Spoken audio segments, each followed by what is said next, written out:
What's up, guys? Welcome to another episode of the Michigan Recruiting Report, a special edition, official visit preview. It's Victor's Weekend.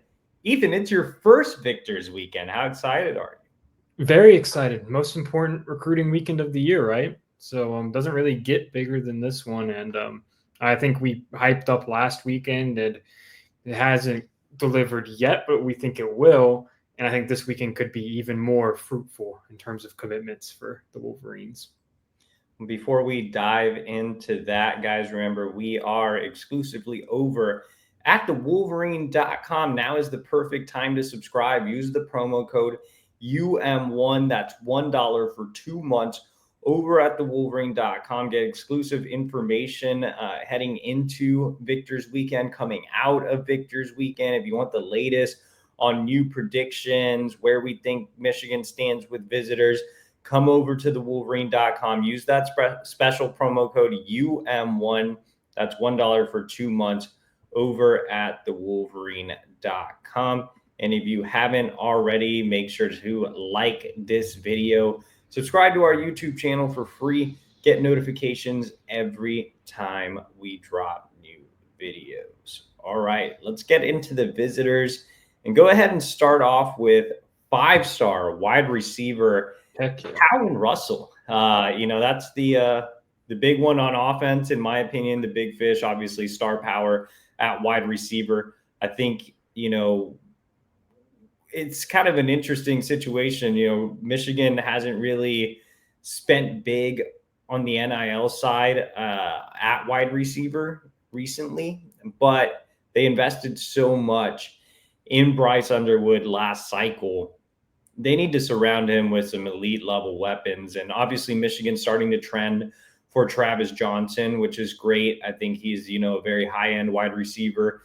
Calvin Russell, a true 5-star here on the industry, would be a game changer for Michigan's offense. I'm sure it's a big selling point to come in and play for Bryce Underwood. Obviously, Russell visited in the spring, so he got a chance to look at the spring game. But even more so, I think he needs to really sit down with new Michigan offensive coordinator Chip Lindsey, go over the offense and have Lindsey explain to him that, hey, we are going to throw the ball more. We have a competent quarterback, the number 1 overall, recruit in the country last cycle, who could be throwing you the ball. The offense is going to look a lot different than it did last year. And then I think it's really going to be up to Sean McGee, Michigan's general manager, to handle the business side. I still think Miami and LSU are going to be tough to beat.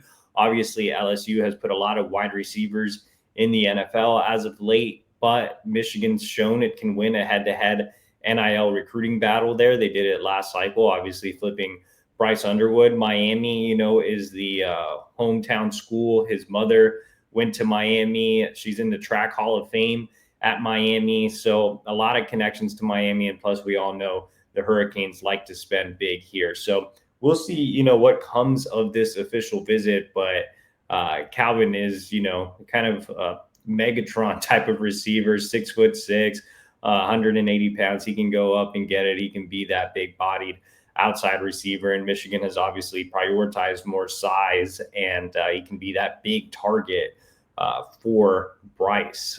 Ethan, what would you give Michigan's chances with Calvin Russell? I think I'm actually a little more optimistic than most folks are. Yeah, LSU and Miami, those Florida schools, obviously going to be tough to beat. But I think, especially getting the last visit, only a couple weeks away from his July 5th commitment date, I think Michigan might actually have a shot here to kind of vault himself up into true contention status in his recruitment. One interesting wrinkle to his recruitment is him and Brady Smigel share the same agent. Michigan's quarterback commit is flying to Ann Arbor as we record this, and he's planning on recruiting Russell the entire week. They've already been starting to build a connection through that agent, and the overall vibe I get is I just wouldn't rule out Michigan making a big push here. NIL, like you said, EJ, but if you're going to bring a guy like Calvin Russell in and not talk NIL, then what's the point? He has an argument to be the best receiver in the class. So I think they'll come in. I think they'll make a competitive offer. I think they have a lot to sell, and there's a very intriguing connection with the agent who must have a good working relationship with Michigan, with Brady committed there. So I'm a little optimistic, and I'm interested to see how this weekend goes. Another big target on the offensive side of the ball is a mysterious target, and that's Kelvin Obot out of Idaho. Top 10 player in the country on three. So on three has Obot ranked higher than Russell.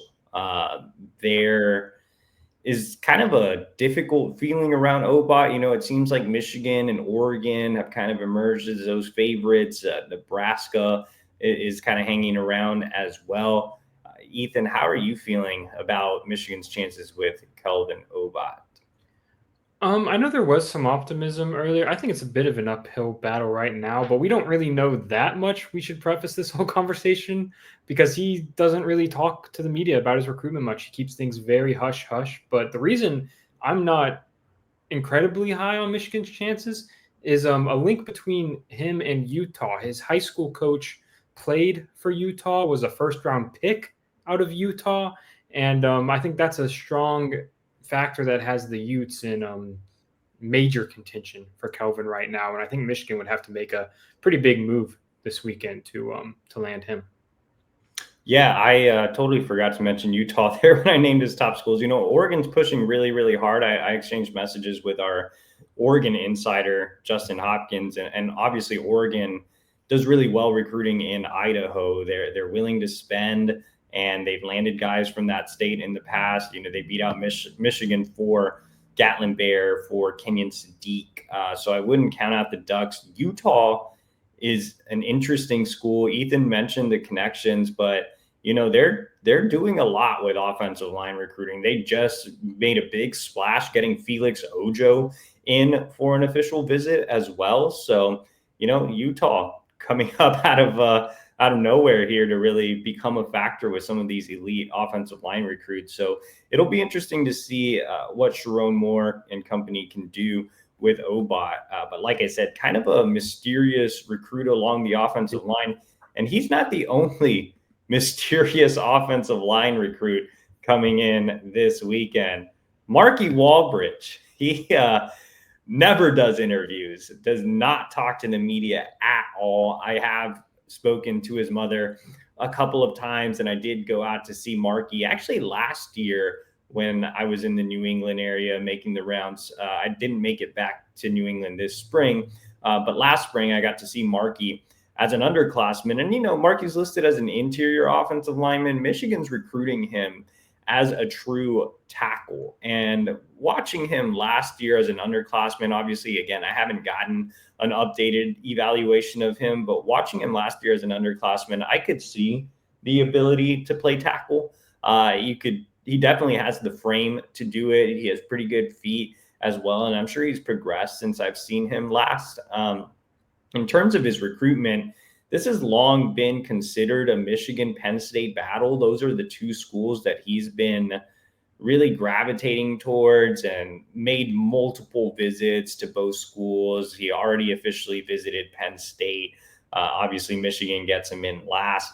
Again, he does not really talk at all. It's hard to really gather intel on this recruitment, but I do like Michigan's chances here. I think they can ultimately win with a really strong visit. There are a couple of other schools that have kind of popped up. He made a spring visit to Alabama, then returned for an official visit to Bama. Not a lot of buzz coming out of Tuscaloosa from Walbridge's visit, but again, Walbridge keeps things very close to the vest. And then Boston College.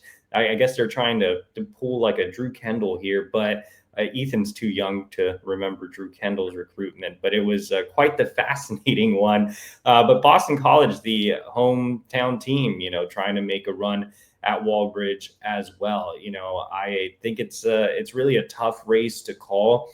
You know, if I had to give an edge to a team, you know, I'd probably go with Michigan. I do think they can win out, but it's a coin flip with Marky Walbridge. I think a guy who has been more media friendly is Malachi Lee out of Hawaii. I think we have a better grasp on his recruitment, but things have tightened up a little bit with some SEC schools. And Ethan's like, I don't know. Things have tightened up with some SEC schools and Malachi Lee. Ethan, you talked to Malachi recently. He's coming off a trip to Bama. I actually exchanged messages with our Bama insider, Tim Watts, as well. And he was like, hey, I think Bama can win this, but it seems like a lot of schools have confidence. And I talked to our Texas insider, Justin Wells, yesterday, and he was like, a lot of teams seem to have confidence with Malachi Lee. So Michigan has been the constant in this recruitment. Even when he was predicted early on to USC, they've always been there. They've always been high on his list. So Ethan, can Michigan fend off the SEC schools and hit a home run on Victor's weekend? To the point, yes, and I think they will. I think Malachi Lee will end up in the class. I think it is way closer than a lot of Michigan fans think, though. I think Georgia, Alabama, Texas, I think they're all right there. I mean, like you said, it seems like every school that he visits, it seems like they feel like they have some positive momentum with Malachi. But you touched on and you hit the critical point.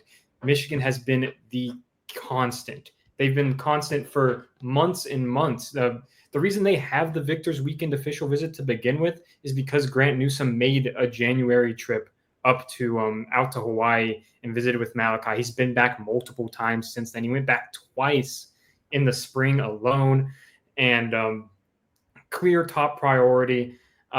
Georgia worries me a little bit. Alabama, those two are probably the two out of the finalists that worry me the most. He was at Georgia last week unofficially after taking an official visit in April. So that shows how real the interest is there.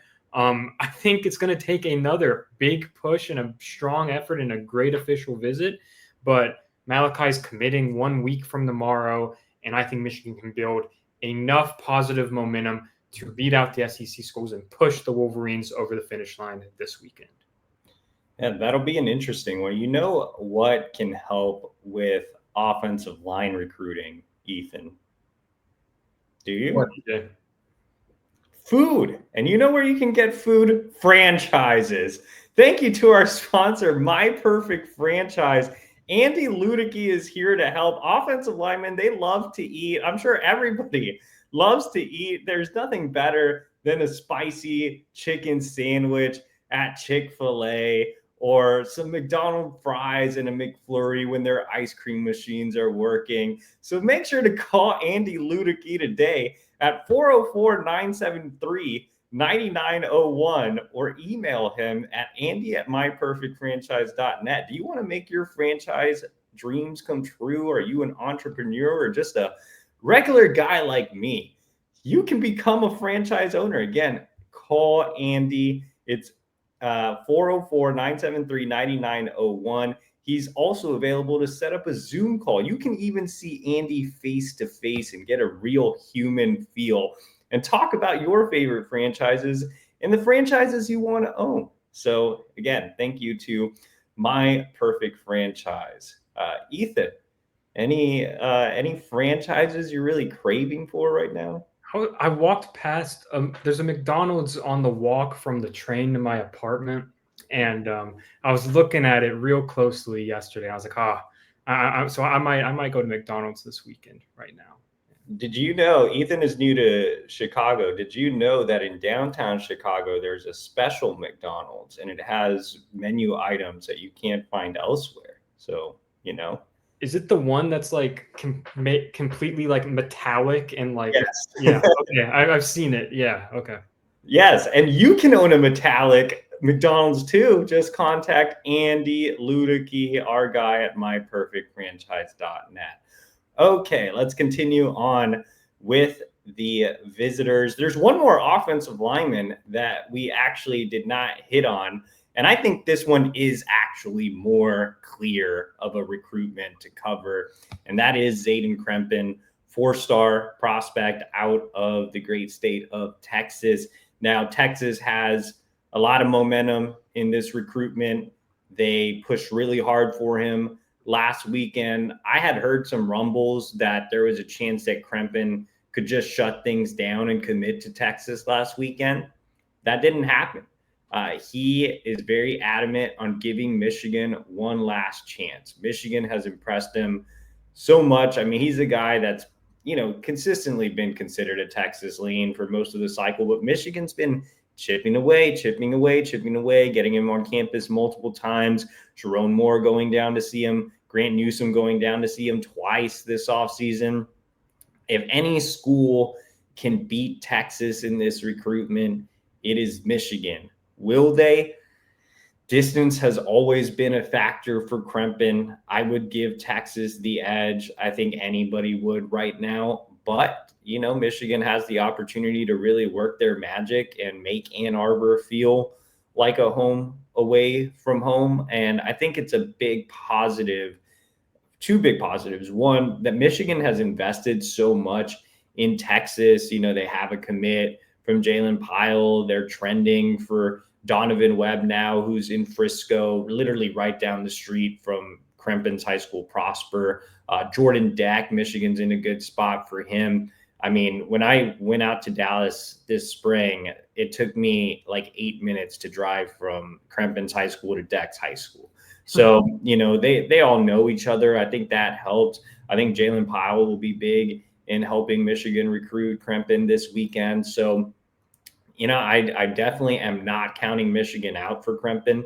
And, we talked about Obot and Walbridge and Malachi Lee, and those guys are being recruited for tackle. And, they've talked a little bit to Zaden Krempen about tackle, but I think he's a really versatile interior offensive lineman who probably ends up as a center, and he would be a fantastic center land for the Wolverines. So we'll see if they can, hold off Texas and make a big move this weekend. Let's go ahead and flip over to the defensive side of the ball, Ethan. And we mentioned, Alabama, Michigan involved there for Malachi Lee. It is only Alabama, Michigan for Titan Davis. What can you tell Michigan fans about this recruit? I mean, it's you see sometimes we'll talk about, it's a 2-team battle, but he's taken 5 official visits, but we only talk about those 2 teams for months and months and months. Well, Titan Davis cut to the chase, right? He went on his May 30th trip to Alabama and then canceled the rest of his visits. And it's obviously a really good sign that he kept the Michigan trip. We'll see. It's going to be a battle. It's going to be a real big-time fight by the Wolverines. He's definitely one of the top guys on the interior defensive line board. But again, he's another kid that he doesn't do a ton of interviews. We don't really have a great vibe of where his recruitment is trending, except that there's been a consistent vibe of optimism around Michigan for his entire recruitment, it has seemed.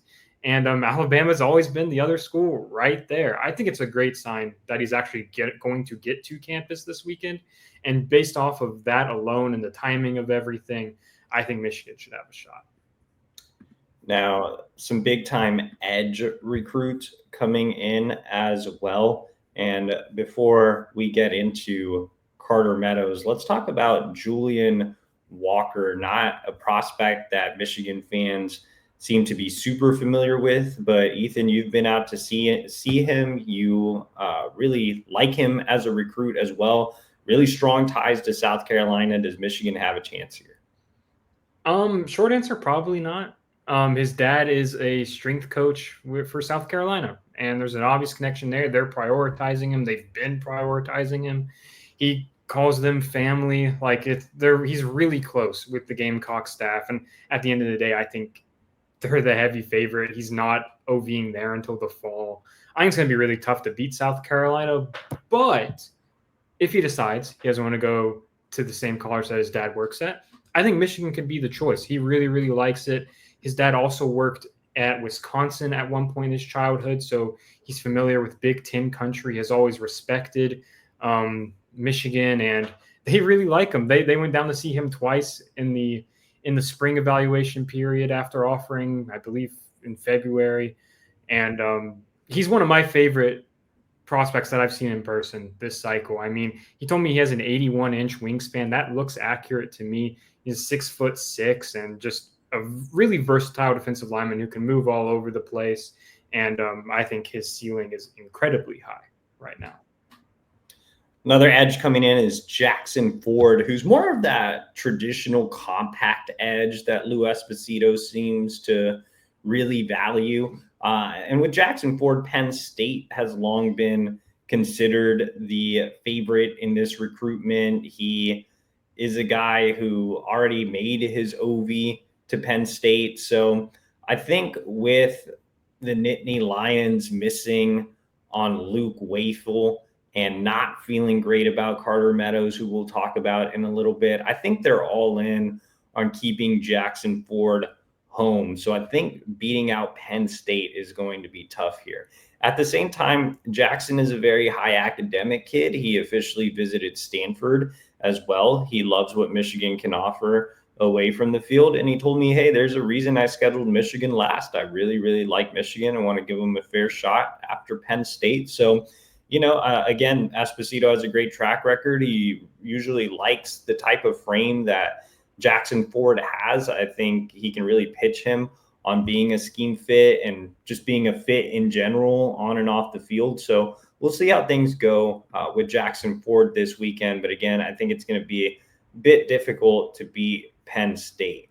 Now, I mentioned Carter Meadows, and Penn State actually has the lead on the On3 recruiting prediction machine, but it doesn't seem like there's a lot of confidence coming out of Happy Valley, which is certainly a positive in this recruitment. South Carolina has been involved, and I was a little bit worried about the Gamecocks. Their defensive line coach, Sterling Lucas, fantastic recruiter in the DMV in general. Specifically with edge guys. He landed Dylan Stewart, who was a 5-star out of the DMV. He landed Nicholas Harbor, who's obviously playing receiver, but a lot of schools wanted him at edge. So he's gone into the DMV. He's pulled 2 5-stars, trying to make it 3 with Carter Meadows, but not as concerned about South Carolina as I thought I was going to be. They're certainly in the mix. And, with that track record, I wouldn't count out South Carolina. But I think it's probably coming down to Michigan and Ohio State.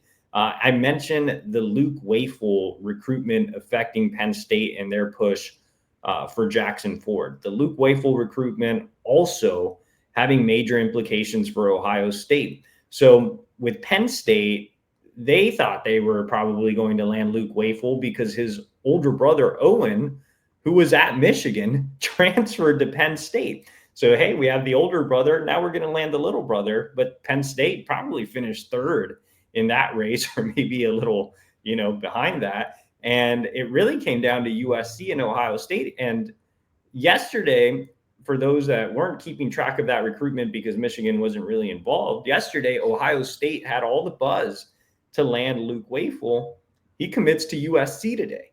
So Ohio State is going to go all in on Carter Meadows, and you can bet they're going to have NIL ready, just like they did for Luke Wayful. I don't know if you guys have seen the Luke Wayful numbers, but they're very large. There is to be multiple millions of dollars for Luke Wayful, and to me, Carter Meadows is a better prospect than Luke Wayful.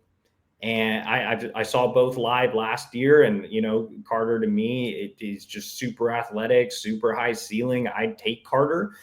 I'm expecting OSU to go all in on Meadows with NIL. But I think Meadows, and I've said this for the majority of the cycle, think he's similar to Andrew Babalola. I don't think you can say it about a lot of recruits, like NIL isn't a factor until it is. And, that happens all the time. But I really do think that Carter Meadows is similar to Andrew Babalola. Will Michigan have to be competitive with NIL? Obviously. But I think that his background, he comes from Gonzaga, which is a super high academic school on the East Coast, one of the best academic schools. If you've ever been to the Gonzaga campus, looks better than some colleges. He has the Gonzaga connections. Obviously, Michigan's had success there, landing Evan Link, Noah Winston.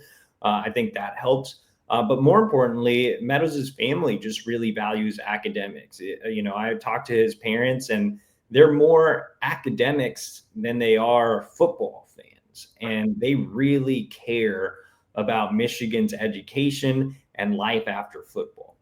I think with Carter Meadows, if you're talking about Michigan it's a perfect match, man. It checks a lot of boxes: edge development, elite education.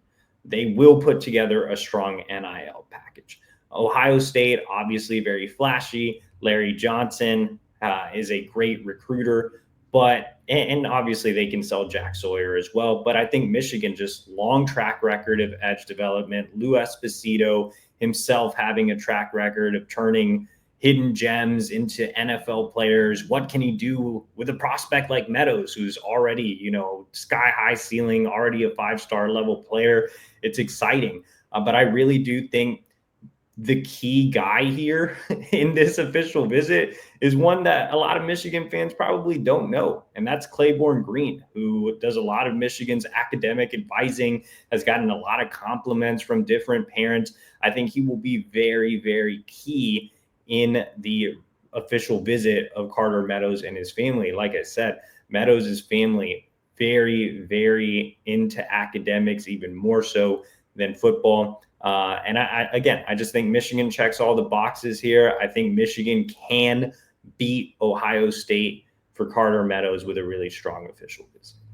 Ethan, anything you want to add on this 5-star recruit? I mean, Savion Hyder's probably the number one target overall on the recruiting board. Carter might be 1B to that, right? He's just a massive target.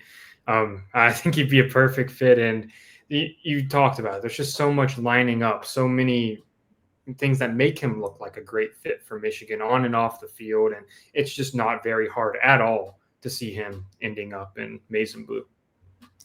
Let's go ahead and actually no linebackers this week after so many linebackers coming in over the last several weeks.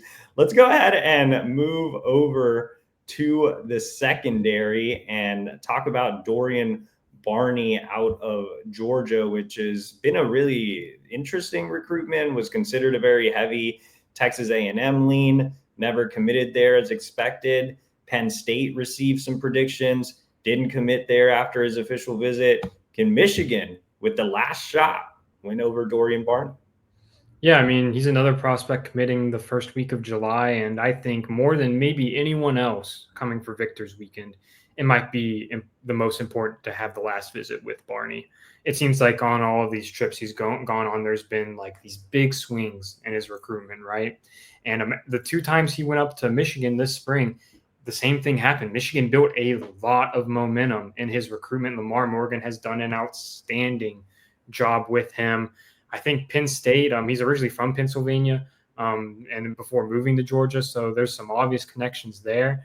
But I think having that last visit, and based on how much he loved the spring trips to Ann Arbor, I think Michigan has a really real shot here, especially considering you've got Lamar Morgan running this recruitment, and it's hard to count him out of really any recruitment at this point. Barney's not the only defensive back coming in from Georgia. The Wolverines are also set to welcome Blake Stewart, who I had a chance to see at OT7 in Dallas, and I think he would be a great fit for the nickel. Obviously, Michigan trending for Donovan Webb now, and it seems like Miami and Clemson have built up a lot of momentum in this recruitment. Ethan, you've been following Blake closely. You had an official visit preview up with him as well. Where do you feel like Michigan stands here? I'm probably running third right now behind Miami and Clemson. He had 2 great official visits there, and they hold the momentum. He said that publicly, that they're the 2 schools battling it out right now.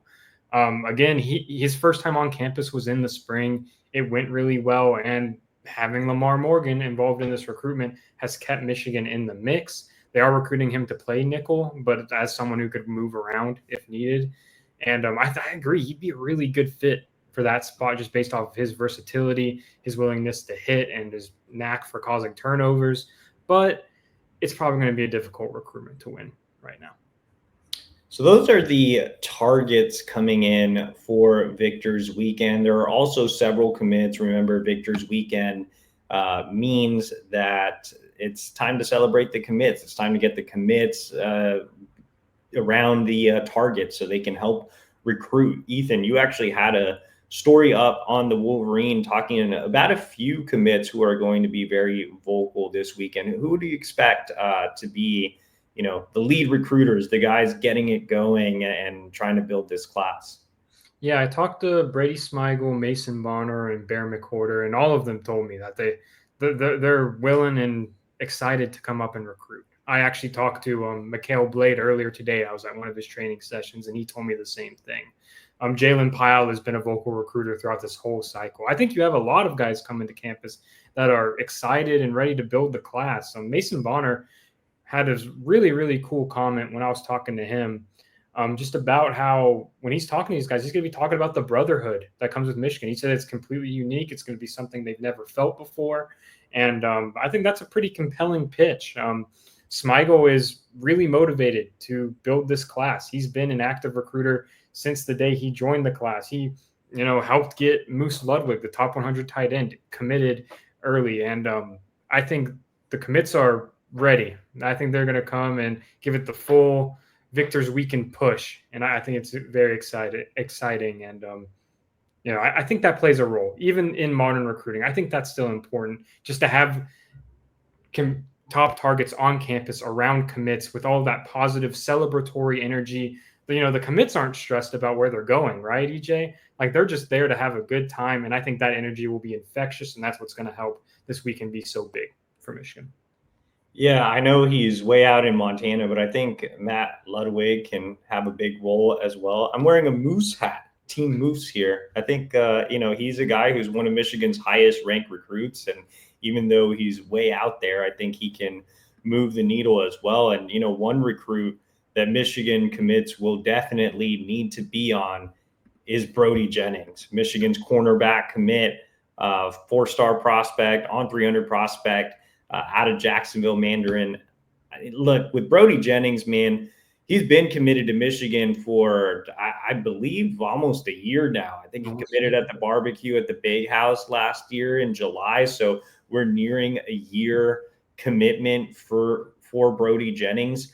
But he's kept returning to Michigan. He's made multiple visits to Michigan. He really does love Michigan. But at the same time, I think the schools closer to home are really playing a factor in this recruitment. Miami has really impressed him, and Florida has really impressed him. And unfortunately, I don't like to talk about personal lives of recruits, but unfortunately, Brody suffered a major death in his family. I think, it's tough to leave home when something tragic like that happens. So, I think the in-state schools are big threats to Michigan. So for this weekend, I think the goal is to make Brody feel like a big part of the family. And I know a lot of Michigan fans have kind of already written off Brody and expect him to flip elsewhere, but Michigan would love to keep him in this class. He does have good relationships with a lot of other recruits in this class, including Jalen Pyle, who we mentioned. They share the same agent as well. So I think that bond helps too. And, Brody's even close to some of the targets that are trending, like Andre Clark. They both play for the same club 7-on-7 team, South Florida Express. So, yeah, I mean, it's awful news to hear what happened in Brody's family. But again, Michigan wants to keep him. They want to do everything to have him stay in this class, and they would love to pair him up with Andre Clark and maybe shoot for one of those big fish like Kari Adams or Devon Benjamin, regardless of where they end up, maybe later in the cycle. But really, really key for the commits to work on fellow commit Brody Jennings. All right, guys, that about does it for our Victors Weekend preview. Make sure to head over to thewolverine.com. Like I said, Ethan and I will have a ton of Michigan recruiting scoops coming out of this weekend. Make sure to sign up today. Use the promo code UM1. That's $1 for 2 months for all your Michigan recruiting coverage. As always, make sure to like this video, subscribe to our YouTube channel, and leave some super chats in the comments too. The super chat money goes directly to our travel budget. I was on the road yesterday seeing Andre Clark, again, who's trending to Michigan. Ethan was out seeing Mikhail Blade today. So make sure to leave a super chat, leave a comment, make sure to like the video, subscribe, get notifications, every time we drop new videos, especially as commits may be coming out of Victor's weekend. And no official visit next weekend, but we might have to get Ethan back for another special edition. But I'm sure Michigan fans have enjoyed the official visit coverage, so we appreciate you, Ethan. Yeah, man. Hopefully we're recording a few more of these for some breaking news commitments and stuff over the next couple weeks. Awesome. Well, we will see you guys after Victor's weekend.